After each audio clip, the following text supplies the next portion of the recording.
Steven, how embarrassing really is it to go live on IG while you're having sex? It's my worst nightmare. Really? Oh, God, yeah. There are worse things. Like what? Could have been by yourself. It's true. There's that. I mean, at least Shannon Sharp could flaunt that he was getting it on. Right. Right. At least he had someone in the background. Yes. Shout out Michelle. Shout out Michelle. She, real trooper. What a day for Twitter. What a day for social media that day. You know, that was on like a Wednesday afternoon, right? Yes. Okay. So I saw that was going around. Shannon Sharp on Instagram Live while he was boinking.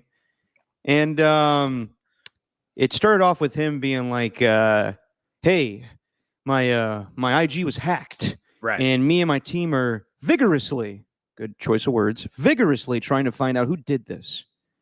And then hours later, he's on, there's a difference between Club Shay Shay and the Nightcap, right?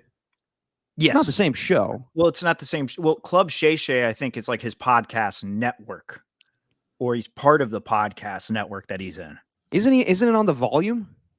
No, I don't think it's part of the Volume. Or DraftKings or whatever the hell it is. Yeah. So, well, what Cat Williams was on was Club Shay Shay. Correct. Okay, but the Nightcap is a show he does with Chad Johnson. Regardless, hours later, Shannon Sharp's on the Nightcap, and he's like, "No, it was me. I did it, and I'm a healthy male." And then he's advertising dick pills and having a good time with it. T-shirts are made. I'm calling bullshit on this whole thing. I think Shannon Sharp deliberately put himself on IG Live while he was having sex. Yeah, I believe so too. Yeah. Did you watch the video? Did you listen to it? Well, here's the funny thing. I was at work and I saw the thing and I was like, I was on my computer and I was like, do I dare? And I clicked on it and thank God I had my headphones in, but I was listening. I was like, Jesus Christ. Yeah. And then of course someone behind me is like, what are you watching? And I'm like, oh, get out of here.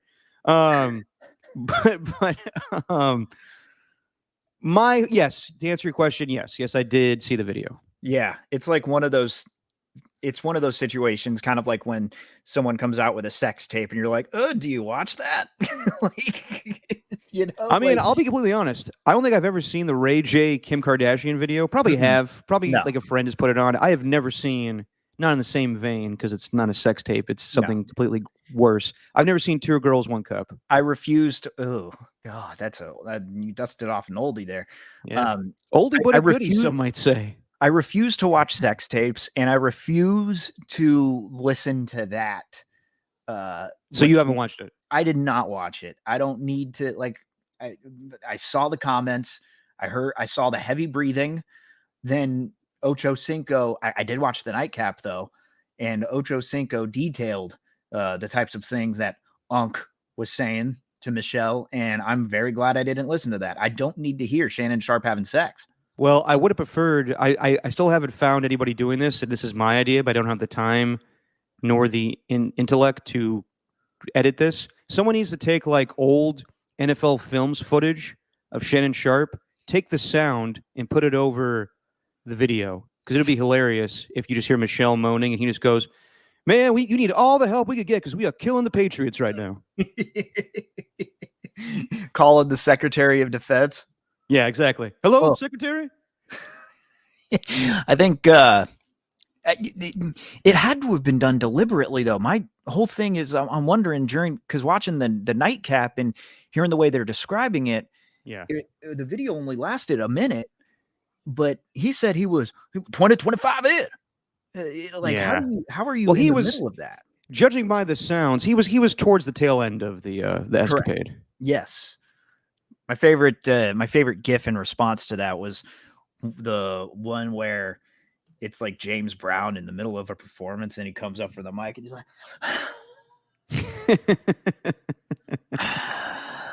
yeah. That's the My biggest thing though is, so he talks about, all the celebrities that were calling him or FaceTiming him while that was going down.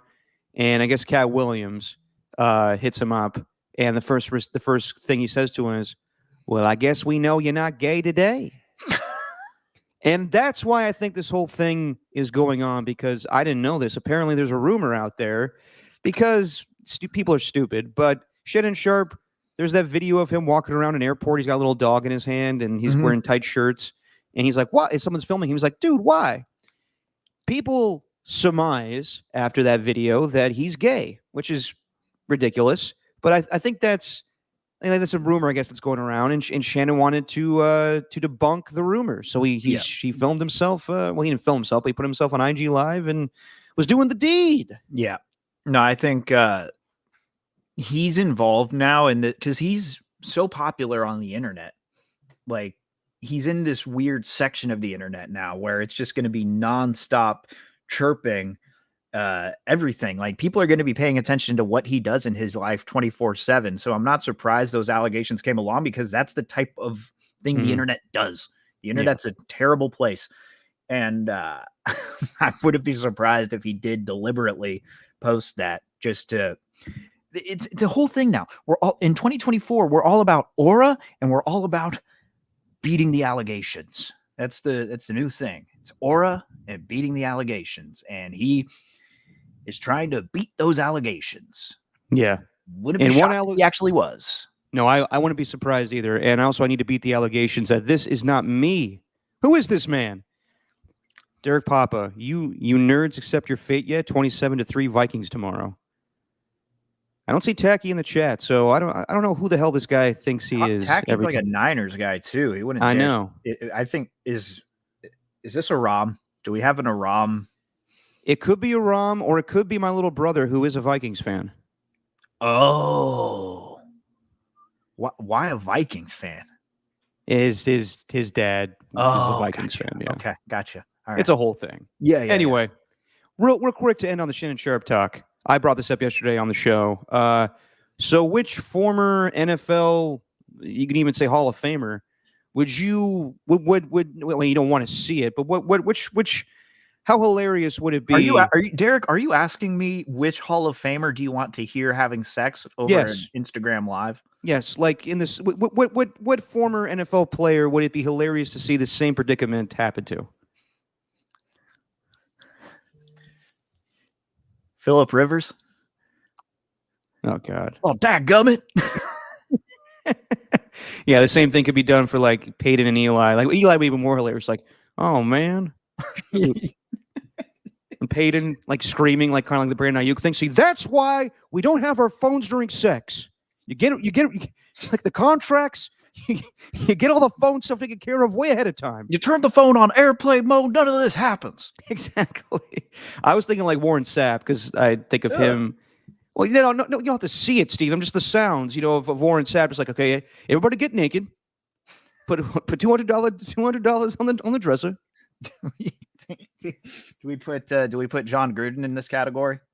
I'll tell you what, man. I didn't even know about Instagram Live, but now my penis is out and everything. This is not good. This is really gonna hurt my YouTube channel, man. Hey, me or Ray J, we're like brothers, huh? Oh my God. All right, just your opinion, man. Stephen Move Langford, on from that. Derek Papa. Just your pregame show, man. For week 2, we will go through all of the games today. Pick them. Stephen lost last week, but he's off to a good start because he picked the Bills to beat the Dolphins. We'll get into that along with what's going on with Tua Tagovailoa. But real quick, the news just happened about a few hours ago, and this is no surprise, but after Kyle Shanahan said yesterday that Christian McCaffrey would be out for tomorrow's game, he was asked immediately by Matt Mayoko, have you ruled out him being on IR? And he said, that's something we're going to have to talk about, and we'll decide that in the next 24 hours. Well, it did happen. Christian McCaffrey is going to be out for at least the next 4 games. He is on IR. And that means that at the earliest, he'll be back week. So it's week 2, week 3, week 4. Okay, so he'll be back at the earliest against Seattle on Thursday night. And then that's where things pick up, where the Niners then have to play the Chiefs and then the Dallas Cowboys after that. So what do you think about this, Stephen? You were quick to say this is a bigger deal than we're all, letting on initially, and now it has become a big deal. Everyone's kind of like, okay, well, they got, Jordan Mason, they'll be fine. one loss, and this could get ugly. So, just what's your take on Christian McCaffrey being out for at least the next 4 games? Well, I mean, I wasn't 100% sure of like the idea that there's something to worry about here. I just felt like they were being very quiet about McCaffrey. There wasn't much that was asked about him. He just kind of showed back up to practice, and there really wasn't much said about his injury. Kyle Shanahan kept it short, kept it sweet, and it's like you're keeping him out for the entirety of training camp and the preseason. This has to be something a little more significant than you're letting on here. I think this is a good decision because ultimately the 49ers proved to me in week 1 that they are a playoff team. They're still going to be not the exact same team that made it to Super Bowl 58, but pretty darn close. Like that score against the Jets, it could have been much higher than 32 points, especially with a majority of them off the foot of Jake Moody. It's actually crazy to think that he accounted for 20 of them if you're including the extra points too. But I think that keeping him out is the best course of action here because you have all very winnable games. The Rams very much, the Rams are probably going to be the toughest challenge in the next few weeks, but they are very beatable. Then you got the Patriots and the Cardinals. Though I will say the one thing that I am concerned about is this turning into 2021. I know they made the NFC Championship this year, but Raheem Mostert, who was your starting running back, Raheem Mostert, he was out the first 5 weeks.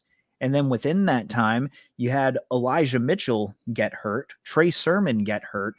So I guess there is a concern about the running back depth by the time Christian McCaffrey comes back. I'll tell you this. You can't be giving Jordan Mason the ball 28 times a game. Like, you just can't. I'm sorry. I know that there's this whole thing about how there's no wear and tear. This is how he always is. He runs like this all the time. Well, the 49ers haven't been a part of Jordan Mason's injury history, and that was with Georgia Tech. That's why he was undrafted. That and because he was the backup running back his senior year to a guy by the name of Jahmyr Gibbs, who would transfer to Alabama later on. So the fact that he's dealt with it before, I'd say you can't be giving him 28 carries a game. You gotta give Garendo more of a workload here if Christian McCaffrey's not coming back. I think they went all out with Jordan Mason with the idea that McCaffrey could possibly return week 2. But now that he's not, I think they got to be pretty delicate with it because you don't want your running back depth taking a hit by the time you get to the middle of the season. No, you don't. And yeah, I would agree with you, Stephen. 28 carries is not going to be a recipe for success. Sustainable. Yeah, sustainable for the next few weeks here. And just to go through the schedule. So obviously tomorrow they play the Vikings. Week 3, they play the Rams. Won't have Christian McCaffrey for that. He's usually killed them when they've faced each other while he's been a San Francisco 49er. The New England Patriots, okay, we'll see about that game. This is all on paper, so things can change. Week 5 against the Arizona Cardinals, and then theoretically he could come back week 6 on Thursday Night Football against the Seattle Seahawks. So it's a manageable schedule, but I'm with you. They can't be giving Jordan Mason 28 carries, and I can guarantee you tomorrow I would be very wary about his success against the Minnesota Vikings because they know that they have to stop the run. So I think it's going to be very similar to a year ago where there was no Christian McCaffrey. I believe, would Christian McCaffrey play in that Minnesota Viking game? I don't think so. No. Yeah, it was Debo. It was Debo out. And I mean, I know you talk about the running back depth, but they'll probably use Debo way more now. It's funny how we all talk about him being, possibly traded away next offseason, then they restructure his contract, and now he's more valuable than ever with Christian McCaffrey out. So they're going to use him as a dual threat, wide receiver, running back. But it's going to be like a year ago where the Niners, to win that game tomorrow, are going to have to rely on the arm of Brock Purdy. It's going to have to be more of a passing game.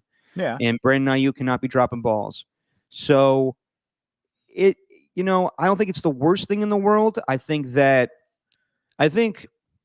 we took the cheese with what the real story was. And it's hard to ignore the Brandon Ayuk and Trent Williams contract sagas. But the real story was Christian McCaffrey basically being out for most of training camp with a calf strain, and then now he's not good to go for the regular season. And I think this all is very precautionary, but also when you see Achilles, that scares the hell out of you.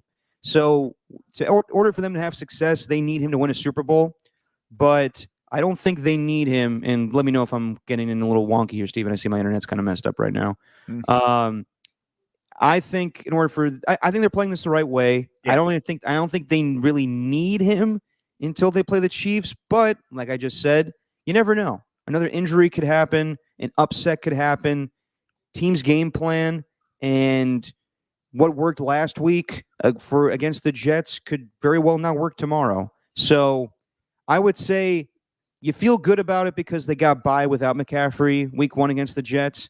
This could become a problem, but I trust in Shanahan's ability to scheme it up with lesser running backs. So I think they'll be okay. Yeah, and look, man, Brock Purdy just looked better. Like, I don't know. Watching his game last week, it's not like he had some super crazy flashy plays, but he just looked like the accuracy. That's really what stood out to me, like rewatching that. He just looked like the same quarterback that evades pressure, doesn't really get too uncomfortable in the pocket, even if it's collapsing. Him being able to roll out and throw on the run and do it accurately. Like, I'm watching some quarterbacks last week, and there are certain throws where you're just like, what the hell kind of throw is that? But Purdy didn't really make any of those against the Jets, and they have a really tough defense. So I'm thinking they'll be okay, just because Brock Purdy has kind of reached I don't want to say reached another level, but he's maintaining that top 5 MVP finalist level of play that he had last year. So I think that should, give, I think that can have 49er fans breathing easy with this injury.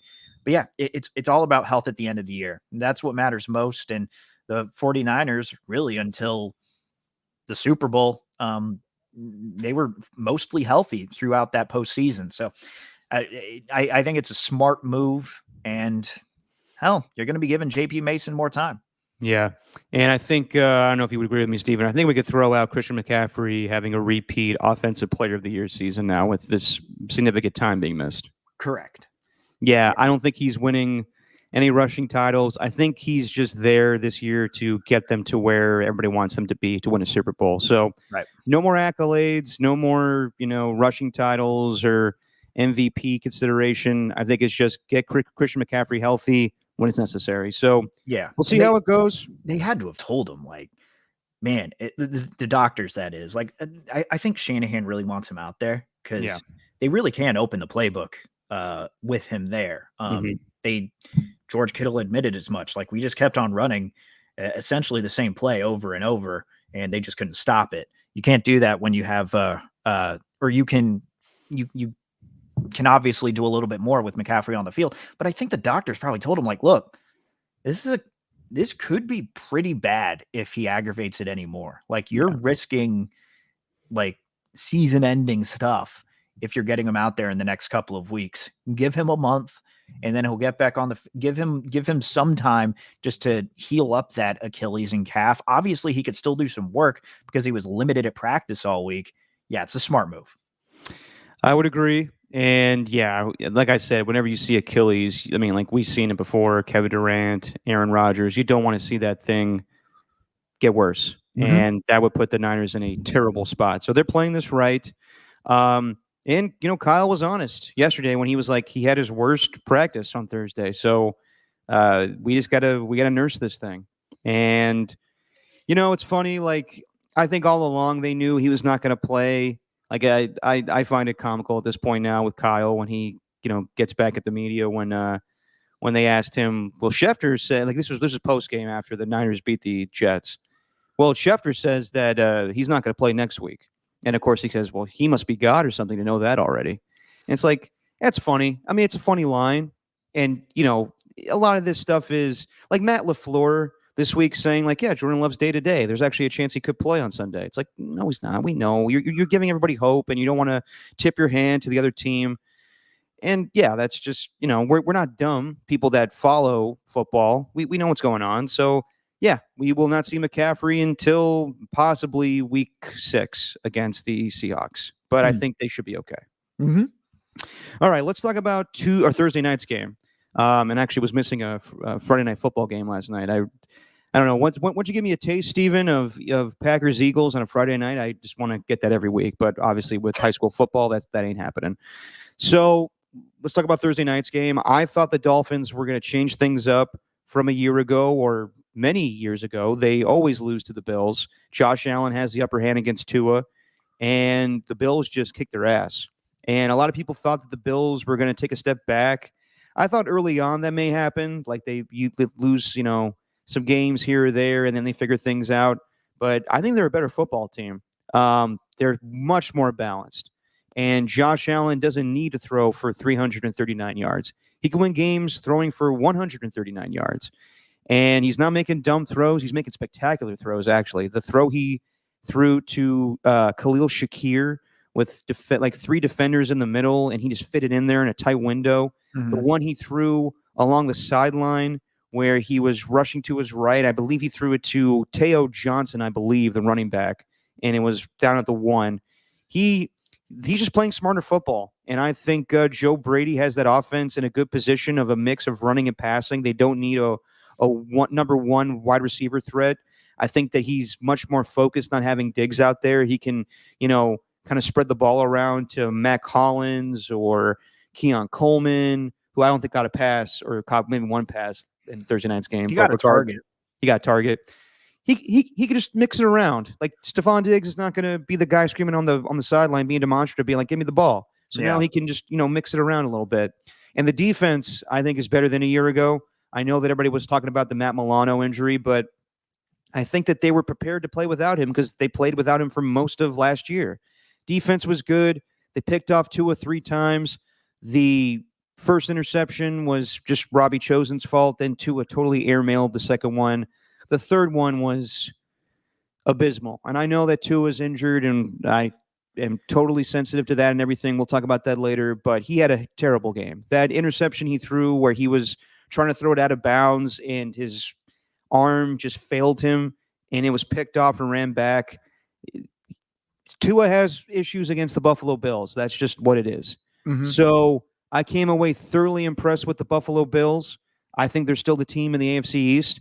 And I would say the Dolphins, they barely won that game last week. They still have, considering the injury to Tua, things might go bad real easy here. I think the thing that stood out to me with the Bills was just the way they won that game in the trenches. Gregory Rousseau has just been like a revelation this season. He's been on fire these first couple of games. Von Miller is kind of back to being Von Miller. He is. I think that's changed a lot. And then there's Ed Oliver up the middle, who is just a stud.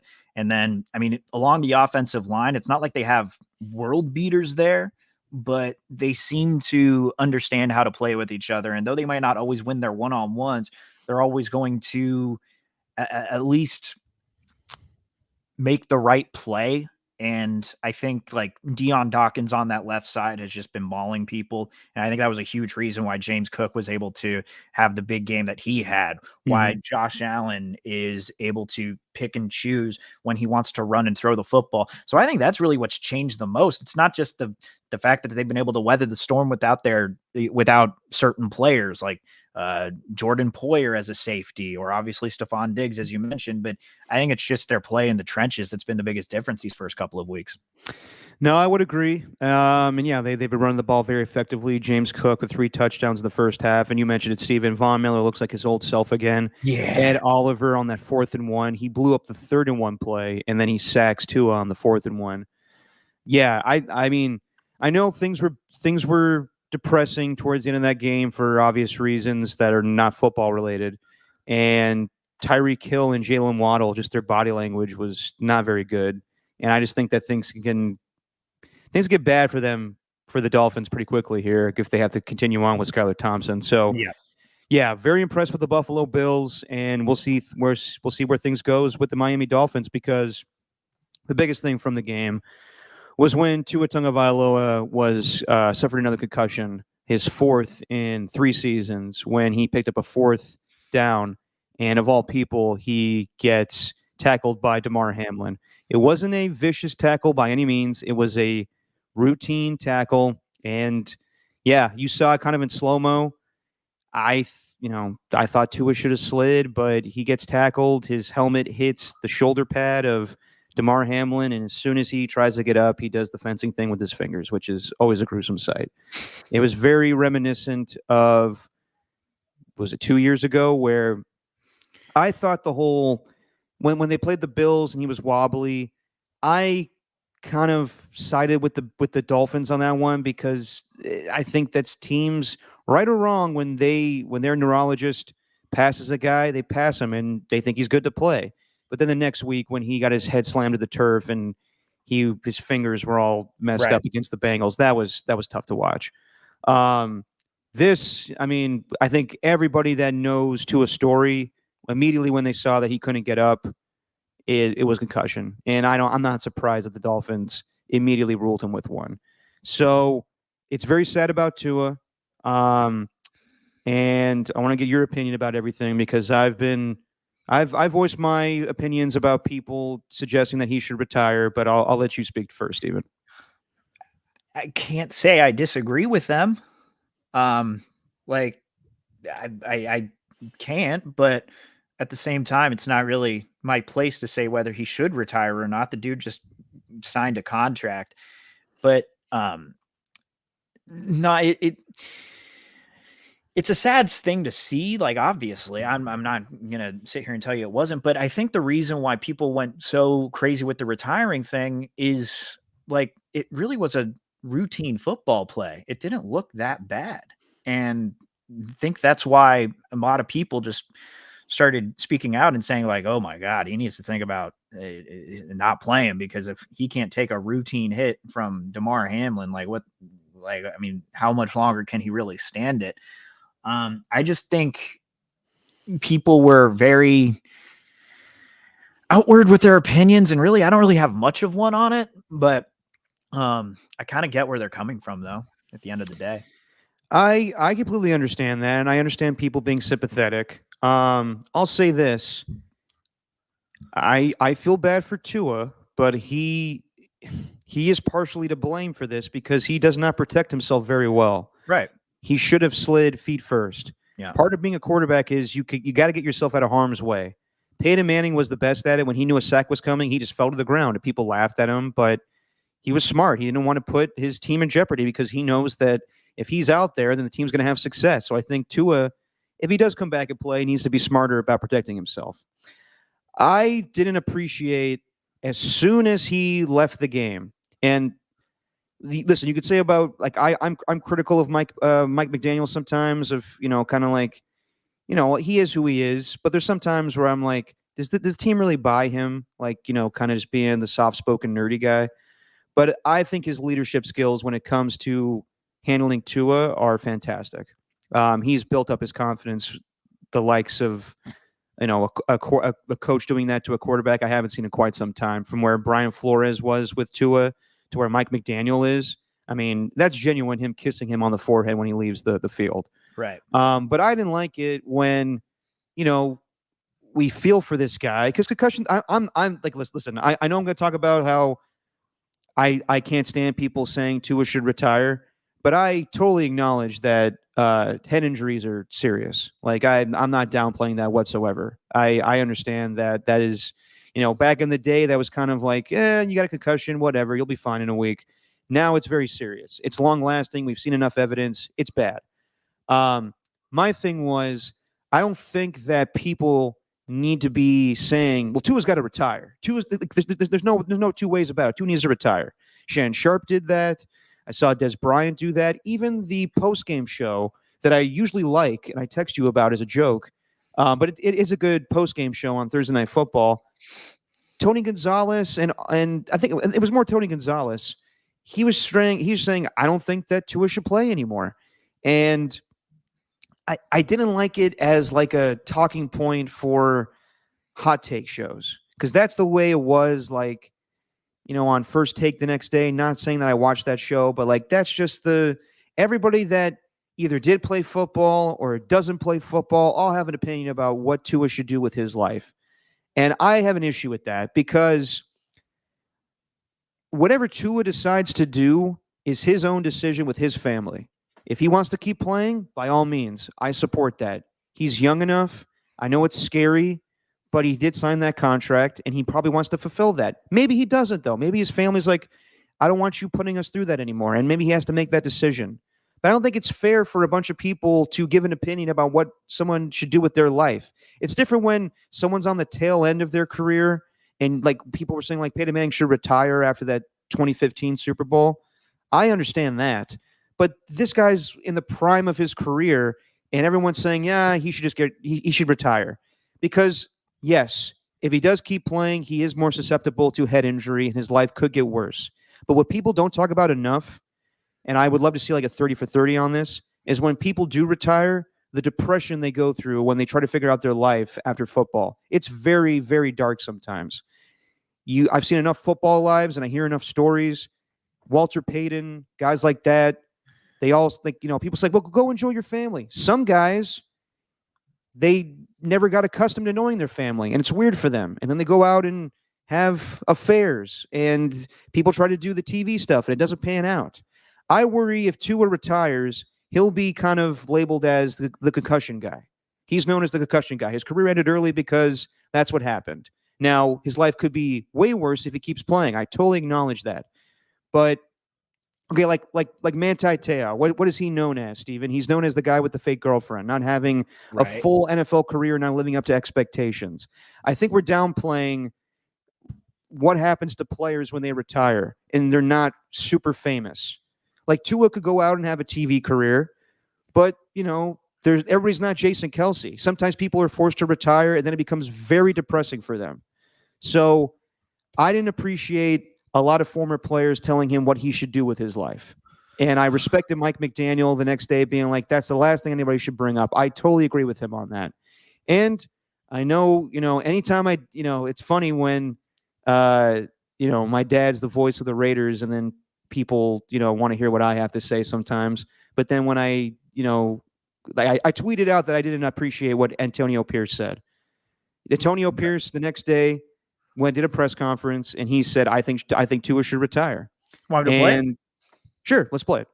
All right, I got it. This is the next day. This is Antonio Pierce being asked about Tua. I'll be honest. I'll just tell him to retire. It's not worth it. It's not worth to play the game. I haven't witnessed anything like I've seen that's happened to him 3 times. Scary. You can see right away the players' faces on the field. You can see the sense of urgency from everybody to get Tua help. I just think at some point, he's going to live longer and he's going to play football. Take care of your family. Listen, I totally respect Antonio Pierce's thoughts there as a former football player. I totally understand that. And I totally understand everybody else that spoke out and said he should retire because they're thinking about it from their perspective.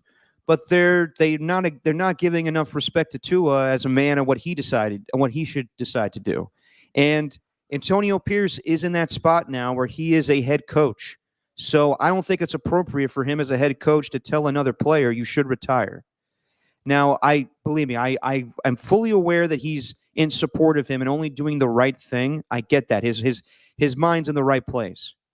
But I don't think it's appropriate. I think that the response should have been, listen, Tua needs to decide what he wants to do with his life, but it's a very scary situation when you've already suffered 4 concussions, you want to keep playing. I don't think anybody should have a strong opinion about what he should do with his life. I just think that's inappropriate. So I know, Raider fans didn't like that I came after Antonio Pierce, and that's fine.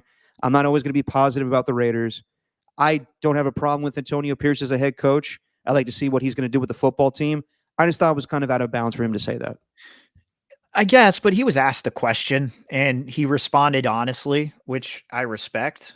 You don't see that from head coaches at all. Like Kyle Shanahan coming out and saying, no, I think McCaffrey should be good to go. And, we'll game plan for him as if it's this week, instead of saying, actually, I want to slow play. Like, you saw dishonesty there. I appreciated him being honest, and he was just asked the question. And that's the type of thing you're going to get from Antonio Pierce. I get where you're coming from. Maybe it's not appropriate, but it's just who Antonio Pierce is as a person. He tends to speak his mind, for better or worse. Some of the things he said about what they're going to do on the football field, yeah, he's not living up to that. But so I don't know. I'd kind of paid that no mind. I just think that with those guys that you were comparing them to, though, not a lot of NFL players who retire get guaranteed $90 million. And I think there's a case there where I think there's two parts to it. I think people do care for Tua's well-being, saying that he should be done playing, because, like, what if you suffer another one? But I also think there's another side to it where it's subconsciously kind of selfish, because I don't think people enjoy watching their favorite sport when you see players turn into, like, something like that, where you're laying on the ground, fingers curled, whatever, hands up in the air. Like, I think there's a selfish aspect to it where it's like, I don't want to see that anymore. And I don't want to see a player lose potential years off his life by taking another hit. I think there's another selfish aspect to it too. I kind of agree with the people who say he should, but maybe it's just not the right time yet. And I don't know, maybe a fifth time's a charm. Like, what if you see him on the field again and he gets another one of these, and then you're just like, okay, like it just, I think some feel it's just at the point where it can't go on anymore. I mean, I totally get that, and you can voice that, but I just don't think anybody should tell somebody what they should do with their life. I think that it's tough because, yes, he did sign the contract, and he is kind of their guy going forward, and he's very young. He was only drafted, 2020? Yeah, 2020. So 2020. It was only 4 years ago.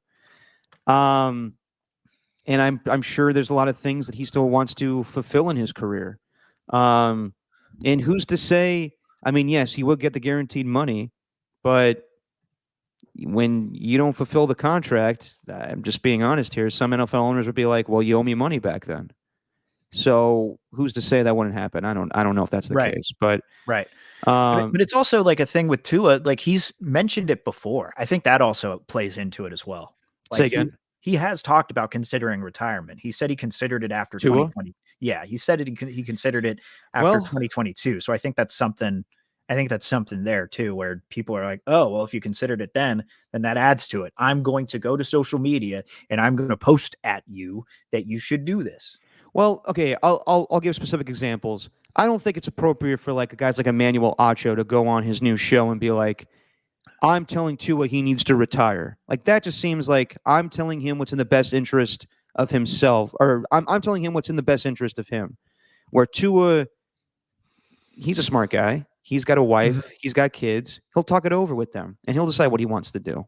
Yeah. And I understand head injuries are very serious.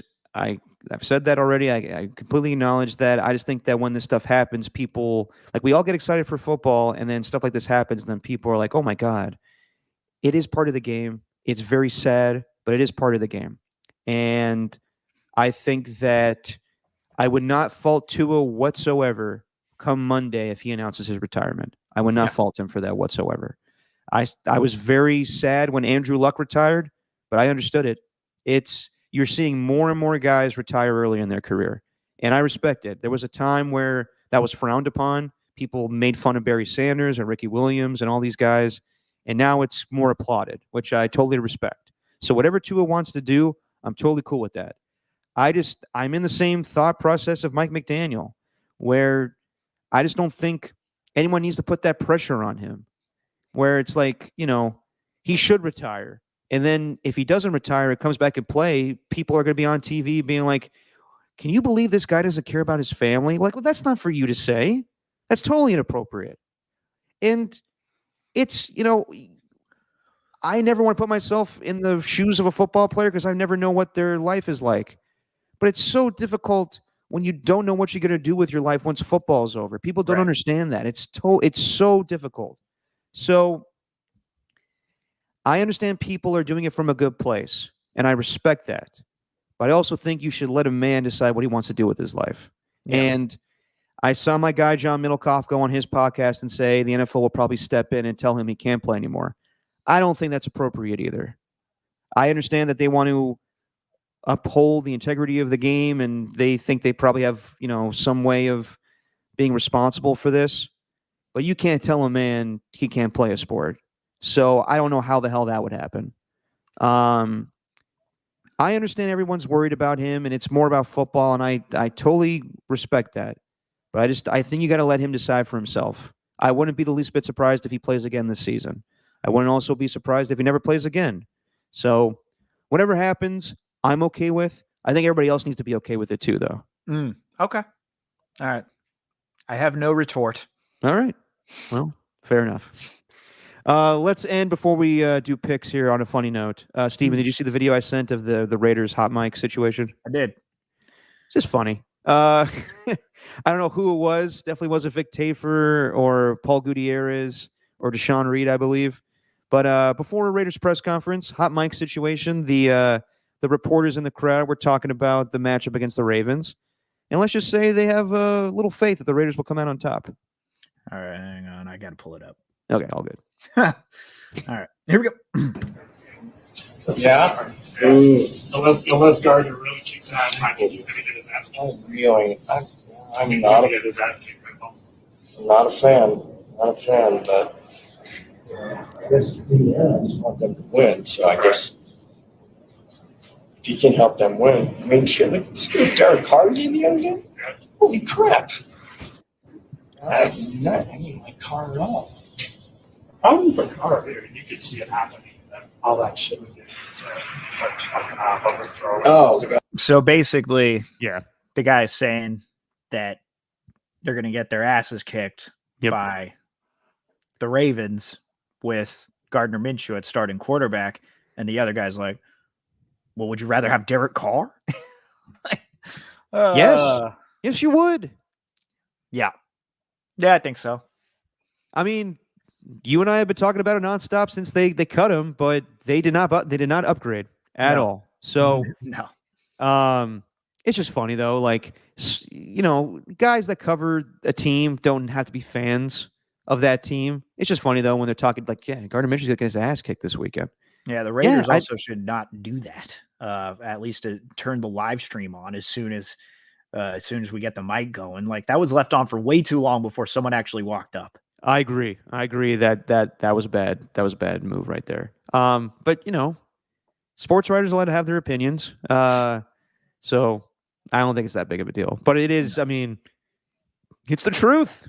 It is the truth. We'll pick games here. I'm not expecting much from the Raiders against the Ravens. No, I almost think it's a lock that you could take the Ravens to win by whatever they're going to win by. Yeah. And people are saying like, well, Gardner Minshew beat the Ravens in Baltimore last year. That Colts team was way more talented than this Raider team. Yep. I mean, defensively, the Raiders are good. I don't know about that offense. All right, let's get to it, Steven. Let's pick games for week 2, a little thing we call wins or wings. Got some music? Oh, yeah. Give me that generic garage band rock music, Steven. Royalty free, baby. Royalty free. Oh, yeah. Royalty free. All right, man. You are up 2-0 on me because you picked the Bills correctly over the Dolphins. So let's start with that Raiders game. It's the biggest spread of the weekend. The Ravens are 9-point favorites, and the over-under is 41.5. Yeah, I'll lay the points with the Ravens, and I will take the under. I don't think the Raiders are going to score very much. I think this could be maybe a 24-12 type of game. I am going to do the same, kinda. I'm going to take the Ravens to win. I'll lay the points, but I'm going to take the over. I think the Ravens do score enough points here, and I think the Raiders score maybe 2 touchdowns. Well, I'm interested, though, because the Ravens' defense really wasn't good against Kansas City. Like, they didn't have an answer for them, and yeah, we talked a little bit about that. Like, Roquan Smith looked a little slower, and them not having their defensive coordinator anymore, I mean, you could see a drop off here, kind of like the 49ers going from D'Amico Ryans to Steve Wilkes. Like, Yeah. we've seen that where a defensive coordinator makes the difference. And if you watch the Seahawks, they're kind of rolling right now on defense. And I know they played the Broncos, but they look pretty interesting with the personnel that they have. But I Best wonder, 3-win team you'll ever see. I wonder though. Like, I wonder if the Chiefs were just that good on Thursday night, or the Yeah. Ravens have maybe taken a step back defensively. I wouldn't be surprised if they get right this week. And there really is not a lot of pass rush coming from the Ravens defense. They got Kyle Van Noy, and I can forget the guy's name, but he was the guy that tore his Achilles from Michigan during the combine. So they don't have a lot of pass rush presence, but I think that they get right this week. Kyle Hamilton and all those guys. So yeah, and we should say also the Raiders, man, this Tyree Wilson pick is not panning out, Steven. I know you were all over it initially, and I said give him some time, but the injury is making me think otherwise here. They did pick up, I forget his first name, but Kason, the old pass rusher from the Jaguars. He's there. Hear rumors about Hassan Reddick possibly being the trade piece for Devontae with the Jets, but the Raiders, I mean, I still think the defense is good, but it's not looking great right now with the Tyree Wilson pick. Look, man, I don't know where he's at, but I thought they should have signed Randy Gregory. He's a free agent right now. Didn't show up to Bucks camp. What's his deal where he wants it in his contract where he's allowed to use some drug? I don't know. But, Well, that's the reason he left the Bucks. but they got to pick him up. I don't care All what right. they give him that drug. Okay. You don't think it's going to be like different guys, but like a Alden Smith kind of situation? I Or don't sorry, not Alden Smith. Not Alden Smith. Chandler Jones. Could be. Forgot about him. I know. Wow. God. Remember that? Was it last year? It was last year. God. I hope he's okay. Seriously. Yeah. All right. Next game. The team that beat the Raiders a week ago, the LA Chargers take on Carolina. Good Lord. The Chargers are 5-point favorites, and the over/under is 39.5. I mean, the Panthers got crushed week one, and I don't expect it to be any different. Lay the points with the Chargers, and just give me the over. I'm going to go under on this one. I think that the Chargers will win this game easily, but I don't know if they'll score as many points. I think this Panthers defense comes to life a little bit, but offensively, I have no idea what to make of Bryce Young and that Panthers team. All right, moving on as I turn the page to the other games. All right, Seattle goes to New England. Both teams 1-0. Seattle is 3-point favorites, and the over/under is 38.5. I'm surprised at the spread here. I guess the Patriots winning week one against the Bengals really did something. But both defenses, pretty damn good. So I'm going to take the under, but I'll lay the points with the Seahawks. You know what? I'm going to take the Patriots. And this might be the only 2 wins they get all season, but I think Seattle going to the East Coast will be difficult. By the way, did you see what did you hear what Gerard Mayo said about Jacoby Brissett? No. He called him the slowest black quarterback he's ever seen play. Nice. I'll take New England to win, but I'm definitely taking that under. I don't Dude, think many I'm points are scored in this game. I'm telling you, though, watch that Seahawks defense. They're good. They're good. They mix things up. I think McDonald really found the best place for him just because of the plethora of defensive backs that he could use. It's crazy, dude. They're always in a nickel or dime package. They're rarely ever in like a base defense. They're really, I'd say, confusing. Like a very confusing defense. They got a lot of different guys lining up in the defensive tackle spot. Sometimes the nose tackle if Jaron Reed's playing. Leonard Williams was going crazy against the Broncos last week. Watch out for that Seahawks defense. Yeah, I mean, I thought they'd be good defensively, and I really downplayed how many wins they'll get this season. That is totally going to blow up in my face. I'm already going to call it. They're going to win more than 3 games this year. I don't know what the fuck I was thinking there, but the boy genius Mike McDonald's got that defense going. Just offensively, don't know what they're going to do. So we'll see if Geno remains the quarterback. But Kenneth Walker's not playing this week, so he'll be out. That's one of the big reasons why I'm going with New England. Although Zach Charbonnet is not a bad running back too. Then we got the New York Giants taking on the Commies. And Jaden Daniels, rookie QB, is a 1.5-point favorite over the Giants. 43.5 is the over/under. I'll just I'll lay the points with Washington, and then I'll take the over because I think the Giants might score some more points. Although I'll say this leads me to a gripe that I had. Jaden Daniels absolutely should not have been the rookie offensive player of the week, voted by the NFL. Did he win that? He won that. And if you go back and watch, dude, like, he was fine. He made plays with his legs, and the Commanders didn't ask him to do too much. But it's just like, first read, boom, hit that first read. Don't try to go through your projections. And if you don't hit that first read, then run like hell. Actually, I think going back to it, I know the Buccaneers blew them out, but there was one throw that he missed. He had a wide open Terry McLaurin, and it would have made it a 16-14 game if they made the extra point too. But God, once he missed that touchdown throw, that's when kind of the floodgates opened for the Bucs, and then they scored again. Then it was 23-7. Like, he missed a crucial throw. I just don't think he deserved Offensive Rookie of the Week. Yeah, I agree with you there. I don't know who would have been better this past week. Nothing comes to mind really that I'm thinking about rookie-wise. No, but there's guys on the line. Isn't that voted on by that's not like an AP thing, right? No, it's an NFL thing. So they're really trying to prop up their quarterbacks here because it's a quarterback-heavy draft. Yeah, but that's probably like the Diet Pepsi Rookie of the Week, which doesn't mean jack shit. Well, it means a little bit. I mean, it's something. I got you.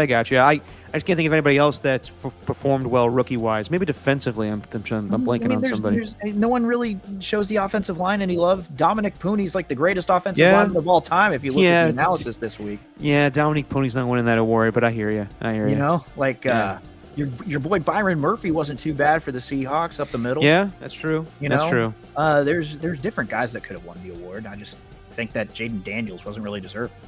Well, that's going to foreshadow if Caleb Williams even has like a subpar season, he'll probably win that award. Yeah. For Rookie of the Year. I'm going to take. I'm going back and forth on this one. I totally can see the Giants winning this game, but I'll take the Commanders to win this one. I'll lay the points and I'll go under. Although I'm not confident. All right, then we got the Indianapolis Colts going to the Green Bay Packers, and Jordan Love is not going to play. It's going to be Malik Willis, and the Colts are 3-point favorites, over under 40.5. I'm going to take the under in this one. Okay. And I'll just lay the points with the Colts just for the fact that Malik Willis is starting with Green Bay. I don't think this is an easy game to handicap really, but it's not. I'd lay the points with the Colts. I could totally somehow, some way see the Packers pulling this off if Malik Willis just doesn't turn the ball over. He's got way more talent than he ever had in Green Bay. But I'm not that Tennessee. Oh, sorry, yeah, in Tennessee, yes. But I'm not going to be that ballsy yet early in the seasons, and I got to see it first to believe it. So I'll take the Colts to win. I'll lay the points. It's 40.5. I'll go over. Yeah. But the whole if he doesn't get a turnover thing, that he's gonna turn the ball over at least once. Yeah, you're probably right. But God, that receiving core is no joke. And if they can find a running game with Josh Jacobs, I could see them pulling this off. Matt LaFleur is that good of a coach to scheme it up. All right, Jets at the Titans. Jets trying to rebound from their routing on Monday night against the Niners. And the Tennessee is trying to come back from blowing a 17-0 lead to the Bears, where they just shot themselves in the foot. The Jets are 3.5-point favorites, and the over/under is 41.5. I'll take the. I was going to lay the points with the Jets, but I don't think I'm going to. I think I'm going to have the Jets win, and I'm going to have the Titans cover at home. I think it's going to be a really close game. And give me the over. You know what? I'll have this one being a fun. Ooh. I got the Jets rebounding on this one. Aaron Rodgers has never been 0-2 in his career, and they got to start showing some signs of life. So I'm going to take the Jets to win. I think this Jets defense starts playing like we expected them to, and I'll have the points with them. But I'll go under. I'll go under. Hang on. that. I didn't know that stat. He hasn't. Damn, he hasn't gone 0-2 to start the year ever? Never in his career. That's fucking crazy, dude. Yeah. And then we got the Niners going to Minnesota, where they have not won since 1992. And I did a little research on this game. Steve Young against Rich Gannon for the Minnesota Vikings. Wow. And the reason they won the game was they could have a little running back named Amp Lee. His name was Amp Lee. Huh. And Chris Berman used to say he runs amply. Yeah, Wow. Wow. not How about bad. that? Anyway, the Niners are 4.5-point favorites, and the over/under is 46.5. I actually think the Vikings can scheme it up, especially with Justin Jefferson. They Yeah. seem to really make him the focal point here. And though Sam Darnold, I think Sam Darnold might make that oh shit throw that is Yeah. going to ultimately lose them the game. But I do have the Vikings covering here. It's a pretty big number. And what was the point total you had? Because I got 46.5. 46.5 too. Yeah, give me the under. I'm more inclined to take the under, have it be a lower scoring game. But actually, you know what? No, give me the over. Give me the over. All right. Give me the over. Well, you and I were going to be exactly the same until that. I'm going to take the under, but I am going to take the Niners to win. But I do like Minnesota covering. You know, and something we're not talking about, he ran really hard, and I think he's trying to revive his career a little bit from what he used to be. But Aaron Jones, as the Vikings running back, I know he hasn't had the greatest success as a Packer against the 49ers, but I think we kind of forgot about him when talking about the Vikings and their overall season outlook. Oh, I mean, he definitely could definitely tear it up against the Niners because I he just did think last he- year against in the playoff game. Yeah, I think he like opens things up, and really where they and shout out to Nate Tice, who covers the NFL for Yahoo, Mike Tice's son. No way. Yeah. Does he have He, pencil in his ear? No pencil in his ear. Oh. He mentioned it, and it's pretty interesting watching it, but the naked bootlegs that they run on the play action, the 49ers love that run. They love that play, especially when it can draw up like George Kittle or Kyle Juszczyk. But the Vikings run that naked bootleg, and they make Justin Jefferson the focal point. They make their number one guy. So I think they're really going to try to force feed him. I wouldn't be surprised if he gets like 20 targets in this game. I wouldn't be surprised also if the Vikings pull off the upset here because short week, maybe the Vikings slam the run here against the Niners. They know that they only got to rely on Jordan Mason, so maybe they do pull off the upset. But I'm not thinking that yet. I'll take the Niners to win. By the way, did you see Justin Jefferson when they asked him about how the Niners covered Garrett Wilson? He was like, with all due respect, I'm not Garrett Wilson. He's not. He's not. He's probably the best receiver in football, but I thought that was interesting when he was like, don't put me in the same category as Garrett Wilson. That's Okay. like you watch Last Dance and Michael Jordan's like, well, I'm not Shaq. Yeah. All right. The Cleveland Browns, God, they are going through it right now, especially because of Deshaun Watson. They go to Jacksonville, where they're going to play at Trevor Bank Stadium. Did you see this shit? Yes. Yes. That's recipe to blow up in their face. But Trevor Bank Stadium, named after Trevor Lawrence. The Jaguars are 3-point favorites, and the over/under is 41.5. Yeah, I'm going to take the under in this one. I think the Browns' defense is still really good, and obviously the Browns with Deshaun Watson stink. But I am going to have this. The 3.5 part is what scares me in that. But I'll just lay the points with the Jags. They get the win in the Trevor Dome or the Trevor Bank Stadium or whatever they're calling it. Trevor Dome. I like that All right. better. Trevor Dome. Yeah, I'm going to take the Jags. I'm going to take the same thing. I'll take the Jags to win. I'll lay the points, and I'll go under. I don't see a lot of points being scored. And then we got very good game actually. Rematch of last year's playoff game. The Tampa Bay Buccaneers going to the Detroit Lions, where the Lions are 7.5-point favorites, and the over/under is 51.5. Whew. Yeah, give me the Bucks to cover. I Ooh, think they're going to cover that number. I'll take the Lions to win. And God, that's it. What was the over under you had? 51.5. 51. That's a huge number, man. I think they're making that number because of how much offensive output the Bucks had last week. So give me the under in that. I think actually this could be a rout in favor of the Lions. I think that they could probably score some points here. If Amon-Ra St. Brown gets going along with Jameson Williams, that's where this passing offense could be scary. And they already run the ball very well.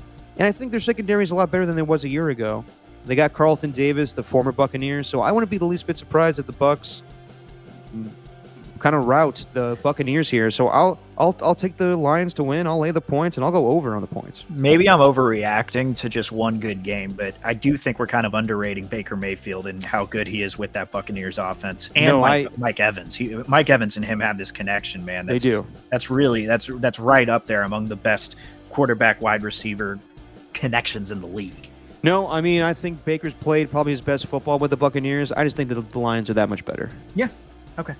Then we sense. got the New Orleans Saints going to the Dallas Cowboys. The Cowboys are 6-point favorites, and the over-under is 46.5. Well, take the over, first of all. Take the over there. But Micah Parsons could run wild on Derek Carr and scare the living shit out of him. Yeah. Good God. Cowboys roll in the regular season. Lay the points with the Cowboys and give me the over. I'm doing the exact same thing. I think that Cowboys, they didn't lose a game, I believe, last year at AT&T Stadium, so I think that They did continues. And, yeah, I think that the Saints are good. I just think that the Cowboys are that much better. So, yeah, I think I'm taking the Cowboys to win, lay the points, and I'll go over. Then we got the afternoon slate, Rams at Arizona. The Arizona Cardinals are 1-point favorites, and the over-under is 47.5. Give me the Rams to win, and I will take the over. I'm going to take the Rams to win as well, but I'm going to take that under. A little more low scoring. Yeah, the Rams, they kind of own the Cardinals. Dude, I also got to say, though, like, I hate how Kyler Murray continues to act at the podium. Like, take some accountability, dude. For not seeing Marvin Harrison Jr. and his he's like my job. That's not my responsibility to get him the football. What the offensive coordinator did his job. He got Marvin Harrison wide open with no defender in the screen. How do you not see that as a quarterback? Well, yeah, and also like how does he not? The easy answer is no. I need to get him the football. You especially need to get him the football when he's wide open, and you would have won the game. It'd be one thing if it's like, yeah, he was covered most of the game, and I got to force feed him the ball. No, it was wide open. Throw the ball, Kyler. That is your job. To be honest, it really makes you think. Like, I don't want to get too hyperbolic here, and I'm not trying to get sports radio hot take bullshit, but it really does make me wonder about how high their chances are of becoming like a solid playoff team with him there, because the time we saw him in the playoffs, he left early and walked off the field in a huff. And all he's been doing, all that's happened with him is him getting made fun of for playing video games instead of studying film, him saying he doesn't study film too much. Like, it's just all of it is just shaping up to be like a disaster as far as just what they expected from him as a number 1 overall pick. I don't like the way that he acts. I don't either, and I'll go on a limb here and say he should retire. Anyway, let's move on. The Pittsburgh Steelers take on the Denver Broncos, and it doesn't sound like we're getting a rematch game or a revenge game from Russell Wilson, which would have been sweet against Sean Payton, but it doesn't sound like it's going to happen. Sounds like Justin Fields is going to play. By the way, I guess everybody was wrong. I guess Russell Wilson was active for that game, and he was just the emergency quarterback, so he did have a right to have his shoulder pads on. Yeah, I know. That kind of ruins it, doesn't it? Yeah, a little bit. Anyway, the Steelers are 2.5-point favorites, and the over-under is 36.5 in Denver. Yeah, give me lay the points with the Steelers, and God, that 36.5 is low. Give me the over. But it might be just right for these two teams. Give me the under, and yeah, I'll take Pittsburgh to win, lay the points. Yeah, Pittsburgh's a damn good defense, too. Maybe the best in the league. Yeah, it might be. And then we got the Cincinnati Bengals going to Kansas City for whatever reason. What's his name? Cameron Britt, or whatever the defensive back's name for Cincinnati, called out Xavier Worthy, saying that he just runs straight. Not really much skill to him. All right. And then Jamar Chase came out and said that the Bengals are the team to beat in the AFC. Wow. You seen what's the latest thing on social media to kind of gain some traction? Instagram living during sex? Besides that. Okay. Joe That'll Burrow be a trend. You watch out. People on TikTok now will do that shit. Joe Burrow is getting some hate now.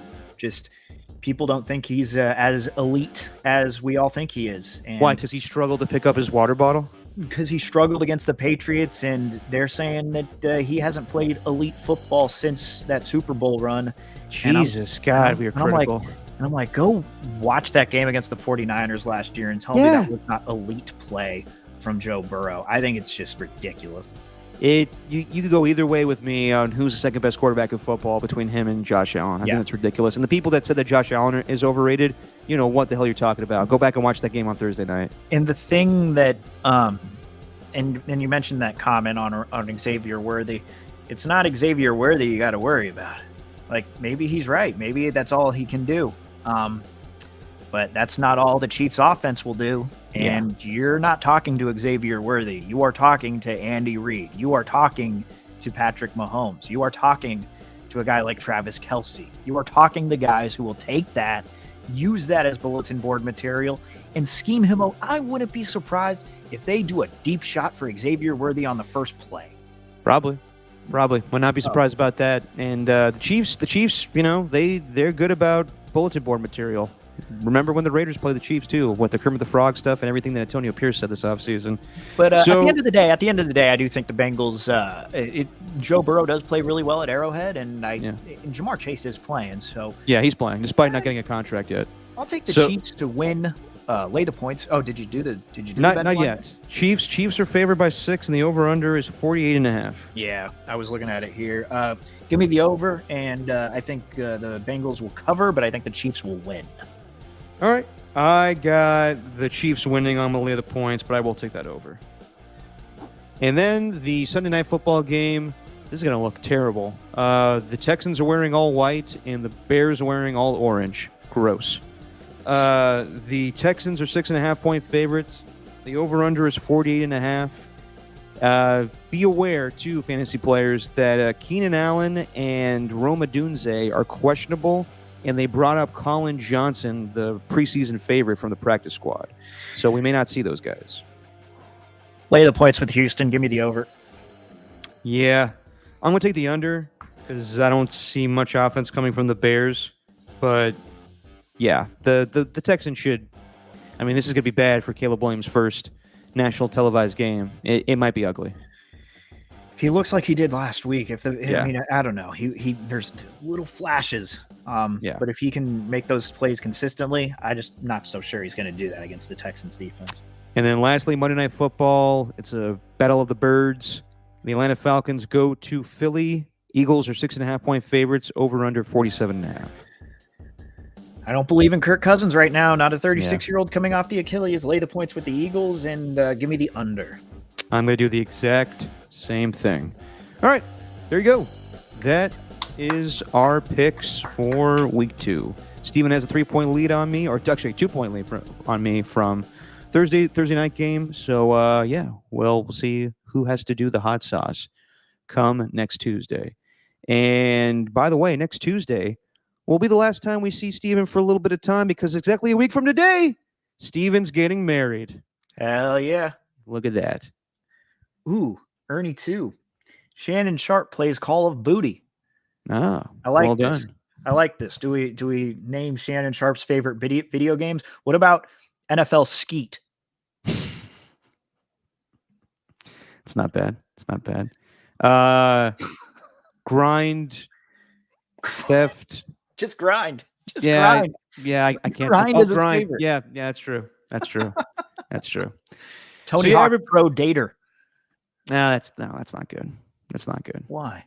Pro dater? I'm trying to think of video games here. Yeah, but he's not dating. He's boning. Sky rimming. Skyrim job. All right.